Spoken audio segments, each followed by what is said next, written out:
Right, time has come for another little vlog I'm doing of a few things I'm going to change to this PC.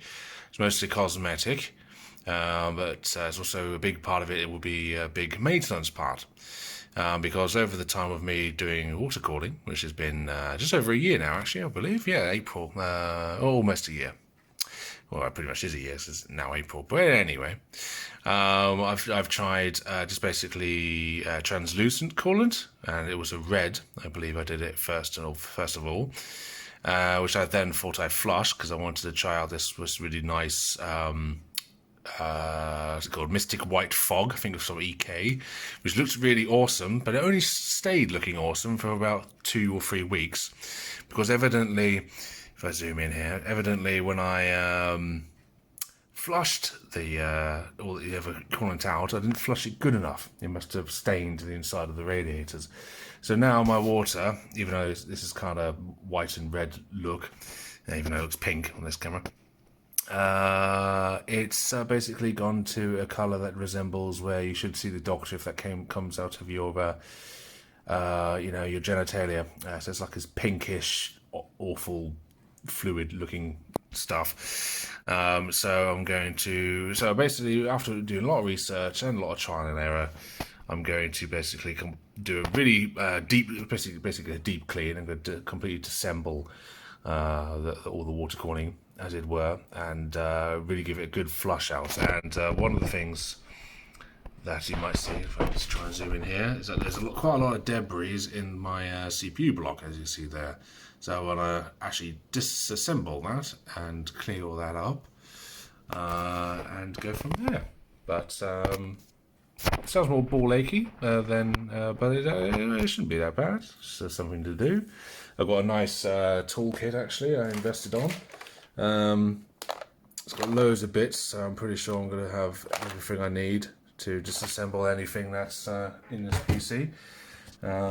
Which is really nice quality by the looks of it, but also cheap because I'm frugal. And then I'm going to change over the cables, so the pci-e cables there and the PCI ×8. No, the motherboard, and that's the PCIs, with these RGB cables, which I got fairly cheap, and I got good reviews from Barrow. Actually, Barrow is they also do this is a Barrow pump, and also I put this radiator actually in the back. And I've got a couple of thin fans that will actually fit onto the outside of it.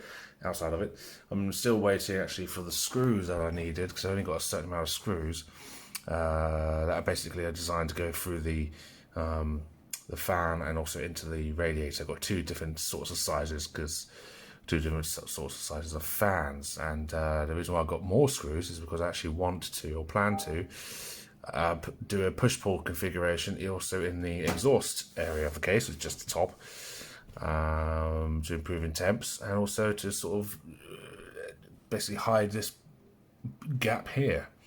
And we'll see how that looks basically. So quite a few changes, mostly all cosmetic, and of course I'm going to have so much RGB going on in here. I don't really care that it's going to be basically literally looks like water, but it's actually coolant, because there's enough lighting in there as is, and that will hopefully cause the maintenance to be a lot more easy to do in the future, and also much longer life, because there will be literally no coolant in there, no pigment and stuff. And also a plan to actually attach a drain valve at the top here, and of course you know anything about drain valves, like why the hell are you going to put it at the top? You're supposed to put it at the bottom of your loop. However, it's a lot easier to put it there than tip it 90 degrees anti-clockwise, because if you look down here, got the little reservoir here, and that's where the pump is, and there's no real good place to put it actually at the physical bottom of the loop, so might as well just put it at the top here and then just turn it over. Then that will be the bottom of the loop. So yeah, I did think about that, so that's all nice and dandy. So yeah, we'll go through the process of this then. Gonna turn this all off and start. Bada boom, bada bing. Oh, there we go, focus. But yes, here it is. It's all open. Took all the panels off. Always fun, but as you can see, that's what the corner looks like. It looks Even if you wanted pink, that's just crap, isn't it? Look at that, it's like off pink. So definitely want that out. And God, even with all the dust filters, it's still very dusty in here, so I'll be giving it a good clean as well. So yeah, I'm going to drain the fluid. This will be the last, hopefully, pain in the ass time of draining this loop, because how it's positioned, I have to basically undo this, drain as much of it here, but there'll still be, the GPU will still be full, so then I have to take this tube off as well, drain it from the top radiator, and there's something else, can't remember how else I got it out. But it is a pain in the butt to drain it like this. So with my add-on I just said, by putting a drain, the drain thingy up here will make it a lot easier to do. And also, yeah, our plan when I put this radiator actually into the other side chamber, the other chamber, the fixture, the ends will be at the top. So basically, because what happens at the moment is when I try to fill it up, as you can see, well, when it was on, it was down to here, but then it fills right to the top because gravity, so it goes into here, up, and then down, and then gravity naturally just keeps forcing the water in. But by having the radiator turn the other way, it will actually fill up like this, and then it will drain down. So when the loop is actually on, when I'm filling it up, I can actually hopefully fill this up quite near to the top. Because the only downside of having like a small rectangle tank like this is that it's not a really high capacity. It's like 150 milliliters, so it's a pain in the butt to actually keep filling this loop up. But I much prefer these sorts of things over like the ugly looking tanks that usually take up all of this room here. But of course, with the tanks, it's a lot easier to fill and drain the loops. So swings and roundabouts. But yeah, I'm gonna try. I'm going to disassemble all the radiators and everything else. So boom boom. Well, just took the GPU out and half the loop is now drained, but just check out the build up there. Looks like a bloody complete sludge. Jesus. And I think there was an air bubble here and here, that's why there's sort of like these, it must be where bubbles were like constantly bubbling, leaving residue there as well. But Jesus. So it's fine. It's actually quite easy to take the front panel off. Actually, you can take the front panel off without taking the actual the copper plates and everything off the actual GPU. But I'm actually I'm contemplating doing that just to apply some new good thermal paste. So I'm not too sure yet, but that definitely needs to be addressed. So absolutely horrendous, but Jesus. That's what happens when you use coloured coolant and stuff. It's this is the problems you can run into. So exactly why I'm getting rid of it, or putting in super clear coolant. So yeah. Right, now for the full-blown boomer mode cleaning. I've got distilled vinegar and some deionized or distilled water to do this. Of course, you can get fancy cleaning kits. However, I read online and it just makes kind of sense really. There's not really going to be much oxidization in there. It's just going to be all that food colorant based coolant that I want to get rid of, and then some of it will be sludged up. So the good thing is just some distilled water, vinegar with deionized water, let it soak for probably about an hour, and then flush it through. So yeah. Right, so this is the first point of call after, well, basically during the soaking of the radiators, taking out all the screws on the reservoir. And there's the ones that I've already taken out, and as I noticed, there's quite a little bit of just a little bit of build up in the inside, so I can completely get rid of that. Quite a lot of this is actually on the outside. That's when I was trying to fill it up and it was dripping everywhere, and yeah, it's not the easiest tank to fill. But yes, I want to get rid of that. Make sure it's all nice and crystal clear in there. The process, from what I have remember seeing a long time ago, is quite easy to take out all these, just like on the EK blocks of the graphics card, and it basically splits in half. And you've got the O-ring there, or what do you call it, the gasket, and then yeah, then you just clear the inside, and then put it all back together again. Easy peasy lemon squeezy. So here we go. Well, boom, it's now off. It took a little longer than usual because this actually is pretty crap tool actually when something's really tight. But luckily, it came with an adapter and I got this already, and this has got a proper good handle, so I was able to actually get the rear ones off that are really tight.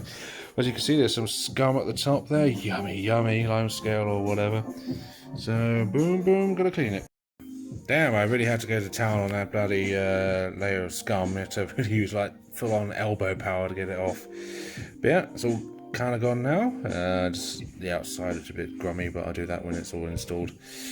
Off to the CPU next. Oh, it's not too bad actually in there. A little bit of grime in there, yuckies and that there, but shouldn't be too hard to clean. Anyway, I don't think it needs the toothpaste trick, just needs a good old toothbrush head. So I'm just going to get all the crap out using this and just rinse it down with some distilled water. That should clean it, but it looks like the actual nickel is in perfect nick. So this is going to look very nice with just water in it. Well, not water, pure, clear coolant, that's the stuff. So, wow, I wasn't expecting this. Sorry for the messy sink. But this is how good vinegar is, I guess. Look how much red was still in there. Oh shit. Ah, cable's out. Well, Jesus, that's it's really got tucked into everything.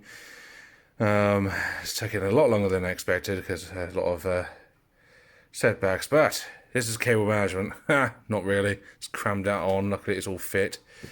These are the two nice Slimline fans that are going to fit, and it's literally just fit, which is awesome. I need to just push that cable a little bit.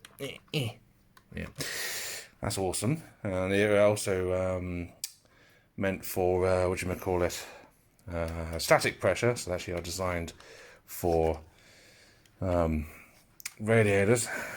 And let's have a look at the front. Oh, turning it around. Look at my junk. Right. Here it is. So here's the RGB cables. I've filled it up to a good amount. Oh, there we go. It's all nice and clear. So hopefully no more crap that's going to build up in a loop. And look how clean that block is. Nice, just some discoloration. Not much you can do about that. So yeah, hopefully it's going to power on. Go see how good these RGB things are. Little more cable management here or something. But yeah, not too bad so far.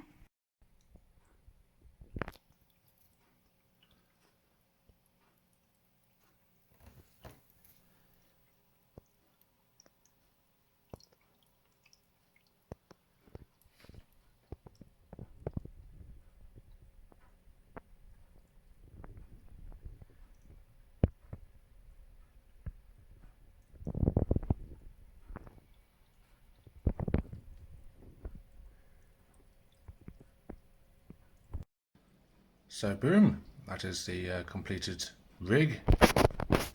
Very pleased with it. It's been quite a few days now. Actually, about a week actually, from the last city video clip you just saw.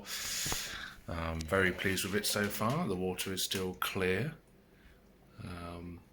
running nice and smoothly.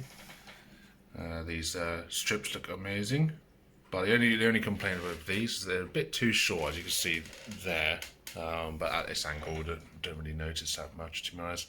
I could have run them underneath. I actually can't without them looking pretty crap, because there's not much gap between the pump and the grommet there for where they come in. So that's how it looks right now. It's a very nice umbrella corp look, Resident Evil thing I'm going for at the moment. Took out all the stuff I had in there before, because I actually like this look at the moment. Very much like how it fades from red to white. So a very nice look. So I probably will keep that quite a while. See the block there once it goes white is very nice and clear. Actually looks really good when it's all lit up in white. Nickel looks really nice with clear liquid in there.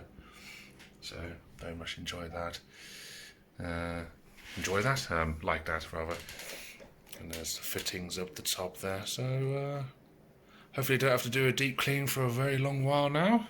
Now that I'm using that stuff there, EK cryofuel, the clear stuff. I definitely recommend anyone else just to use clear liquid, because Oh god, it's such a pain in the ass once you use any coloured liquid, especially opaque fluids. Doesn't matter what they tell you, it will get bunged up, and it will be a pain in the ass to clean, and you will have to do it all the damn time. So yeah, that's my advice. So very much happy with it. So yeah, until next time.